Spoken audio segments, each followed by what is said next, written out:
नमस्कार, मेरा नाम है डॉक्टर पुरुधवन और आज इस वीडियो में हम बात करने वाले हैं हाथ की अकड़न के बारे में, जो कि लकवे के मरीज में अक्सर हमें देखने को मिलता है। इसे कैसे ख़त्म किया जाएगा, कैसे इसमें आराम लिया जाएगा, इसको हम सब कुछ डिस्कस करने वाले हैं इस वीडियो में। तो शुरुआत करते हैं सबसे पहले इस अकड़न को समझने से कि अकड़न आ ही क्यों रही है, क्योंकि अगर हमें अकड़न के कारण के बारे में पता लग जाएगा तो शायद हम इसका ट्रीटमेंट और अच्छी तरीके से कर पाते हैं और आपके लिए भी समझना आसान हो जाएगा। तो ये अकड़न इसलिए आती है क्योंकि जब ब्रेन के अंदर कभी क्लॉट आता है या नस फटती है तो ब्रेन का वो हिस्सा जो हमारे हाथ पैर को कंट्रोल करता था वो ख़राब हो जाता है। तो ब्रेन से जो सिग्नल जाते हैं हमारी मांसपेशियों को वो नहीं जा पाते। जब हमारे ब्रेन से सिग्नल नहीं जा पा रहा, उसे कोई सिग्नल नहीं मिल रहा, तो हमारी मांसपेशियों में मूवमेंट बंद हो जाती है, वो ना खुल पाती है ना बंद हो पाती है, जिसकी वजह से हमें हाथ और पैर में एक अकड़न महसूस होती है। अगर थोड़ा बहुत करंट जाता है, थोड़ा बहुत हमारा ब्रेन काम कर रहा होता है, तो हम क्या देखते हैं कि कुछ मांसपेशियाँ काम कर रही हैं, कुछ मांसपेशियाँ काम नहीं कर पा रही। तो हाथ तो हिलता है थोड़ा बहुत, बट पूरा नहीं हिल पाता क्योंकि सारी मांसपेशियाँ कंट्रोल नहीं हो पा रही हमारे ब्रेन की वजह से, जिससे हाथ पैर में हमें अकड़न महसूस होती है। अगर हम इस अकड़न को ख़त्म करना चाहते हैं तो हमें ब्रेन से ही शुरुआत करनी पड़ती है कि ब्रेन दोबारा से अपना जो कंट्रोल है मांसपेशियों पे वो दोबारा से लेना शुरू करें। क्योंकि अगर हम सिर्फ मांसपेशियों को ढीला कर लेते हैं, मान लो मैंने तेल लगाया, सिकाई करी, तो मेरी मांसपेशियाँ कुछ टाइम के लिए ढीली हो जाती हैं, या मैं एक्सरसाइज करता हूँ, कुछ स्ट्रेचिंग करता हूँ तो भी मेरी मांसपेशियाँ ढीली हो जाती हैं। मगर जैसे ही हम इसको हटाते हैं, थोड़ी देर के बाद, आधे घंटे बाद, 1 घंटे बाद दोबारा से वही अकड़न, वही भारीपन दोबारा से आना शुरू हो जाता है, क्योंकि ब्रेन इसे कंट्रोल नहीं कर रहा हर टाइम। आपको चाहिए कि ब्रेन आपका इसे कंट्रोल करे, ज़्यादा मांसपेशियों को कंट्रोल करे, तो आपको ब्रेन से ही शुरुआत करनी पड़ेगी। ब्रेन में जो क्लॉट आया था, नस फटी थी, तो ब्रेन के हिस्से को नुकसान पहुंचा था। अगर किसी तरह से इस नुकसान की हम भरपाई कर सकें और दोबारा से कनेक्शन ब्रेन का और मांसपेशियों का बना सकें, तो हमारी मांसपेशियों में काम करने की क्षमता वापस आ जाती है। पहले मैं चाहता हूं कि आप एक वीडियो देखें, उसके बाद हम दोबारा आपसे मिलेंगे। नमस्कार, मेरा नाम है डॉक्टर पुरुधवन और आज हमारे साथ एक पैरालिसिस के पेशेंट हैं जिनका नाम है हेमेंद्र। हेमेंद्र, कहाँ रहते हो? मानेसर। मानेसर। अच्छा, ये पैरालिसिस कब हुआ था हमें? 17 अगस्त 2020 में। 2020 में हुआ था। 3 साल होने वाले हैं। हाँ जी। साइंस इंजीनियरिंग से ट्रीटमेंट लेते हुए कितना टाइम हो गया? 2 महीने। 2 महीने। 2 महीने में आपको अपनी बॉडी के अंदर क्या सुधार नजर आया? बोलने में काफ़ी फर्क है। थोड़ा सा रह गया बट वो हो हाँ जाएगा। जी। और लिखने में बहुत मूवमेंट आएगी। लिखने में इम्प्रूवमेंट आ गई है, हाँ। लिख पा रहे हो अब हाँ सही जी। से? अब काम क्या करते हो आप? मैं कंपनी में था HR। कंपनी में HR थे, तो वहाँ पे काम कंप्यूटर पे था? कंप्यूटर पे काम था। तो कंप्यूटर की प्रैक्टिस कर रहे हो? करता हूँ। पहले से बेटर हुआ टाइपिंग? हाँ जी। ठीक है। पैर में क्या सुधार है? पैर में वॉक होती है लेकिन रन नहीं होता। वॉकिंग शुरू हो गई है। हाँ जी। और 2 महीने पहले क्या कंडीशन थी? 2 महीने पहले किसी का सहारा लेके चलता था मैं। 2 महीने पहले सहारा लेना पड़ता था, अब बिल्कुल सहारा नहीं लेना नहीं। पड़ता, अपने आप चल लेते हो आराम से।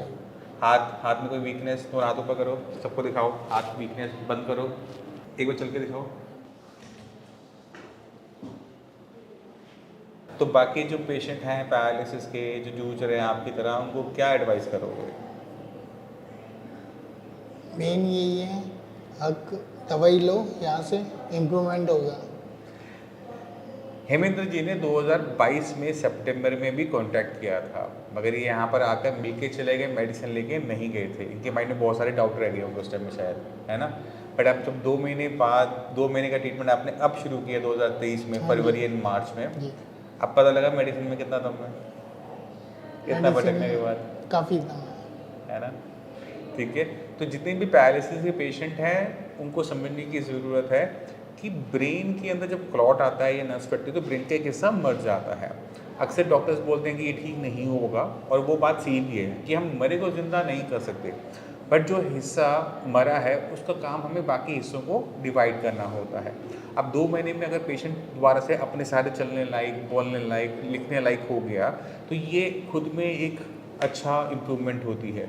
तो हमें इन इम्प्रूवमेंट्स को, छोटी छोटी इम्प्रूवमेंट्स को किसी भी कीमत में नहीं छोड़ना चाहिए।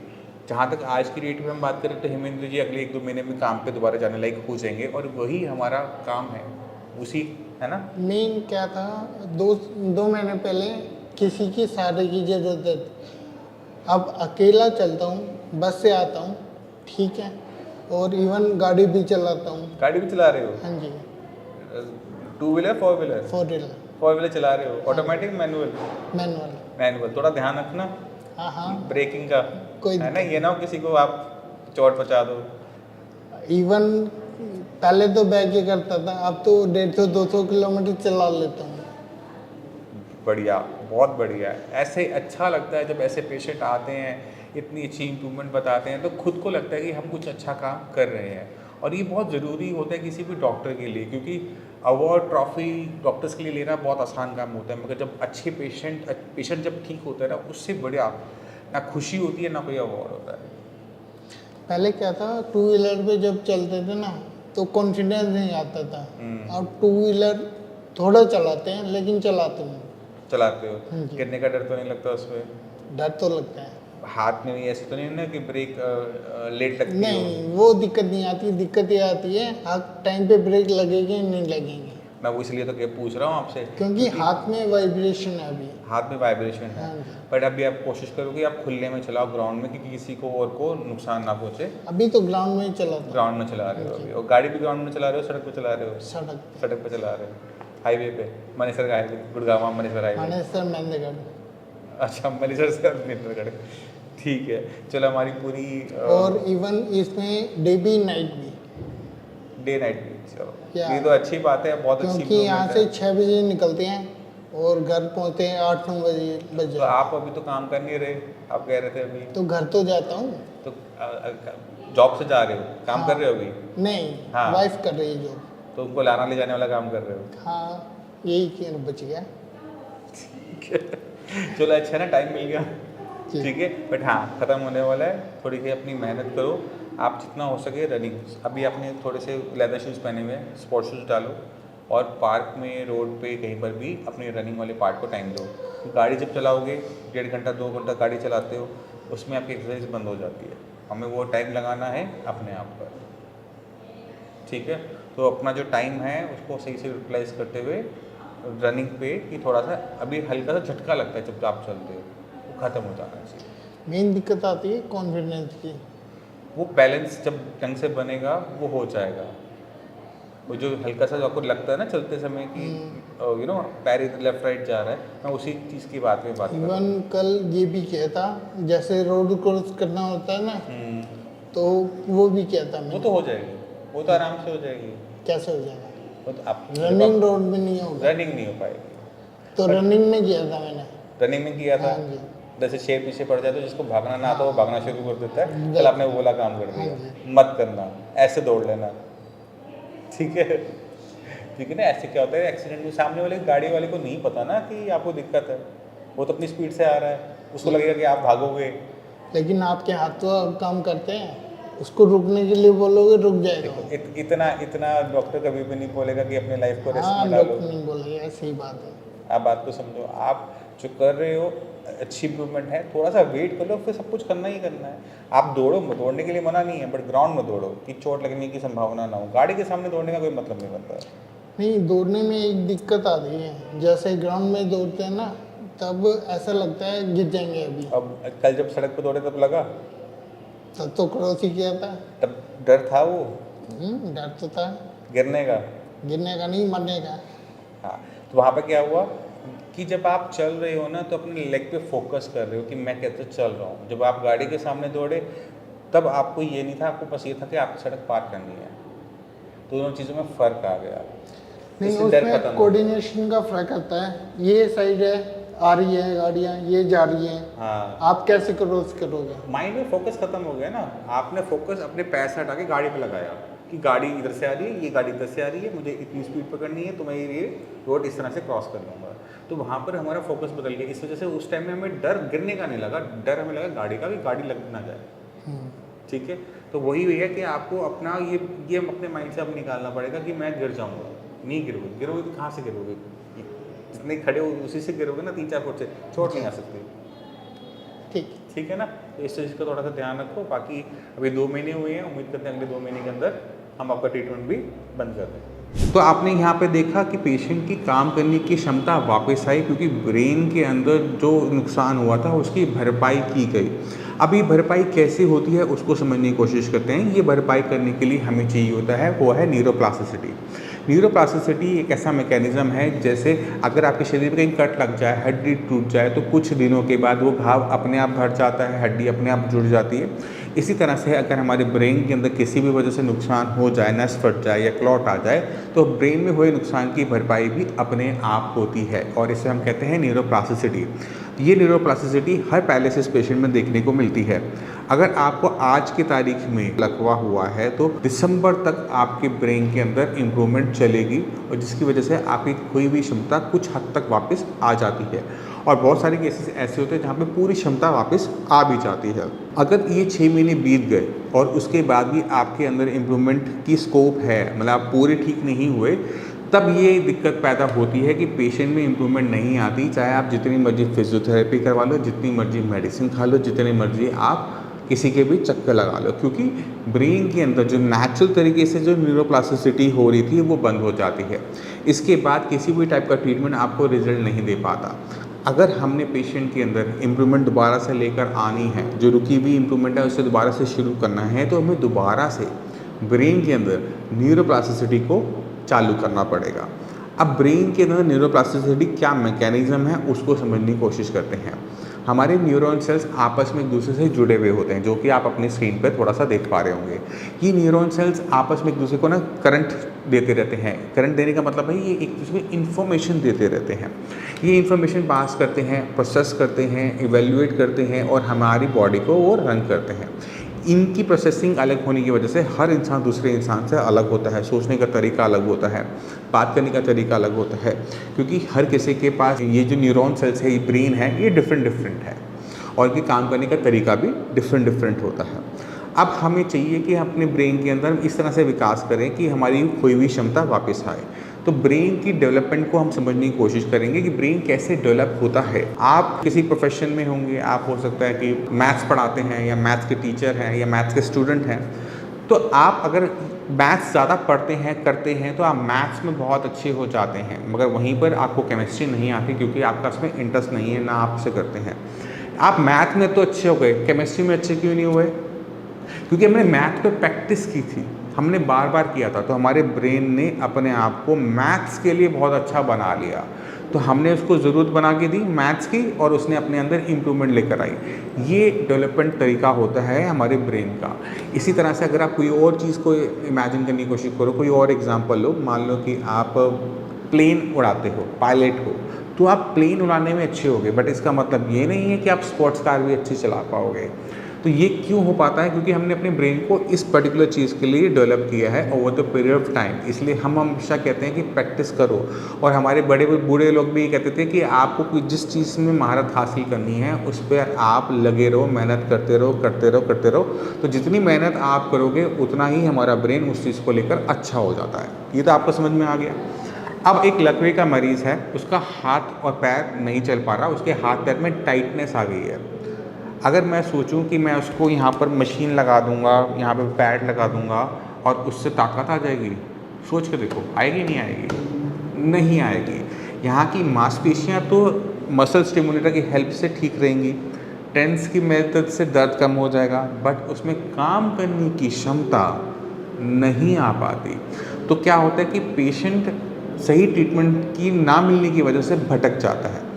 आप मसल स्टिमुलेटर यूज़ कर सकते हो, टेंस यूज़ कर सकते हो, बट आपको जो एक्सरसाइज है वो करनी पड़ेगी। मगर दिक्कत क्या है, जैसे मैंने पहले बताया कि न्यूरोप्लास्टिसिटी सिर्फ 6 महीने काम करती है। 6 महीने के बाद इसका जो असर है वो बहुत कम हो जाता है, ना के बराबर हो जाता है, और पेशेंट में इम्प्रूवमेंट नहीं आ रही होती। तो हमें क्या करना पड़ता है, हमें ब्रेन के अंदर न्यूरोप्लास्टिसिटी को पहले स्टार्ट करना पड़ता है कि ठीक है, ब्रेन सीखने लायक बन जाए। जब वो सीखने लायक बन जाता है तो हमें वो एक्सरसाइज करनी पड़ती है जिससे जो मसल्स हैं उस पर ब्रेन का कंट्रोल आ जाए। मांसपेशी हिल तो रही है, मांसपेशी को तो कोई नुकसान हुआ ही नहीं, ना वो फटी है, ना वो टूटी है, ना कोई चोट लगी, ना हड्डी टूटी, बट फिर भी जो ब्रेन उसे कंट्रोल नहीं कर पा रहा। तो ब्रेन पे हमें इम्प्रूवमेंट करनी है, ब्रेन पे ही हमने काम करना है। तो ब्रेन दोबारा से जब उसे कमांड लेना शुरू करता है तो हमारी जो मूवमेंट है वो आती है, स्पास्टिसिटी ख़त्म होती है। अगर स्पास्टिसिटी आपने परमानेंट तरीके से ख़त्म करनी, यही तरीका है। अगर आपने टेम्परेरी ख़त्म करनी है, कुछ टाइम का आराम चाहिए, तो वो भी लाया जा सकता है। उसके लिए हमें करना होता है वो है हीट का यूज़। हमारी जो मांसपेशियाँ हैं वो टेम्परेचर को लेकर सेंसिटिव होती हैं। टेम्परेचर को लेकर सेंसिटिव मतलब अगर हम अपनी किसी भी मांसपेशी पे मालिश करते हैं तो क्या होता है, हीट जनरेट होती है, गर्माहट पैदा होती है, और गर्माहट की वजह से हमारा हाथ जो टाइट था वो लूज़ हो जाता है। इसी तरह से अगर हम कोई हीटिंग पैड का यूज़ करते हैं या फिर हम फिजियोथेरेपी करवाने जाते हैं तो वहाँ पर भी अल्ट्रासोनिक हीट दी जाती है। तो अगर हम हीट अप्लाई कर रहे हैं तो मांसपेशियाँ रिलैक्स कर जाएंगी, मगर वो परमानेंट नहीं होती। जैसे ही आप घर पहुँचेंगे दोबारा से टाइटनेस वैसे की वैसी वापस आ जाती है। क्यों? क्योंकि कंट्रोल हमारा ब्रेन का हमारी मांसपेशियों के साथ नहीं है। हमने सिर्फ हीट अप्लाई की थी तो हमें दिखता है कि हमारा हाथ जो पहले सीधा नहीं हो पा रहा था वो हो पा रहा है, बट हम उसे लंबा बना ही नहीं रख सकते। आप ये नहीं कर सकते कि पूरा दिन 24 घंटे आपका हाथ में जो स्पासिसिटी है वो ना आए, क्योंकि हमने टेम्परेरी सोल्यूशन निकाला था। तो हम क्या कहते हैं कि आप टेम्परेरी सोल्यूशन को साथ रखो और परमानेंट सोल्यूशन को भी साथ में काम करते रहो, क्योंकि जब हम चाहते हैं कि स्पासिसिटी ख़त्म हो तो हमें इसमें कॉन्टीन्यूसली काम करते रहना पड़ेगा। ये प्रोसेस स्लो है, क्योंकि मालिश करने पे हीट करने में 5-10 मिनट में तो आराम मिल जाएगा, मगर जब हमें परमानेंट चाहिए होता है तो हमें इसमें कॉन्टीन्यूसली काम करते रहना पड़ता है। जब हम परमानेंट सोल्यूशन दे रहे हैं, मांसपेशियों को ब्रेन में इम्प्रूवमेंट कर रहे हैं, तो फिर हमें आगे चलकर मांसपेशियों को गर्म करने का कोई लॉजिक रह नहीं जाता, वो हमेशा आराम से सॉफ्ट रहेंगी। तो मैं उम्मीद करता हूँ इस वीडियो से आप समझ गए कि पैरालिसिस पेशेंट में अकड़न क्यों आती है, किस वजह से आती है, और उसे किस तरह से परमानेंट तरीके से और टेम्परेरी तरीके से आराम दिया जा सकता है। अब हम चलते हैं एक्सरसाइज के ऊपर कि कौन सी एक्सरसाइज आम की करने पर मांसपेशियों में अकड़न कम होगी और कौन सी प्रैक्टिस करने से हमारा ब्रेन के अंदर इम्प्रूवमेंट होगी। दोनों ही बातें सेम हैं। जब हम ब्रेन के लिए काम कर रहे हैं तो एक्सरसाइज बदल जाती हैं, और जब हम मांसपेशियों के लिए काम करते हैं तो एक्सरसाइज बदल जाती है। हमारा ब्रेन जो है उसको हमने कंट्रोल किस चीज़ का देना है, मांसपेशियों का देना है। हमने क्या कंट्रोल देना है कि हमारा जो हाथ है, पैर है, वो प्रॉपर तरीके से हिले। तो आपको अपने जॉइंट्स को समझना पड़ता है, क्योंकि हमने प्रैक्टिस इन्हीं मांसपेशियों को हिलाने की करनी है और उसमें जॉइंट्स हेल्प करेंगे। तो हमारा ये शोल्डर जो जॉइंट है ये 360 घूम सकता है। आप कुछ घुमा के देखो दूसरा अपना हाथ, कि 360 घूम सकता है, क्योंकि ये बॉल एंड सॉकेट जॉइंट होता है।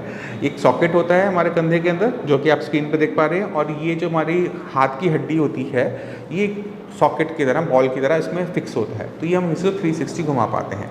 तो अगर मुझे अपने हाथ की ये एक्सरसाइज करनी है कि मैं अपना हाथ को 360 डिग्री पे घुमा पाऊँ, तो मैं कौन सी एक्सरसाइज करूँगा 360 पे घुमाने की? तो उसमें हेल्प करता है शोल्डर व्हील जो आपकी स्क्रीन पर है।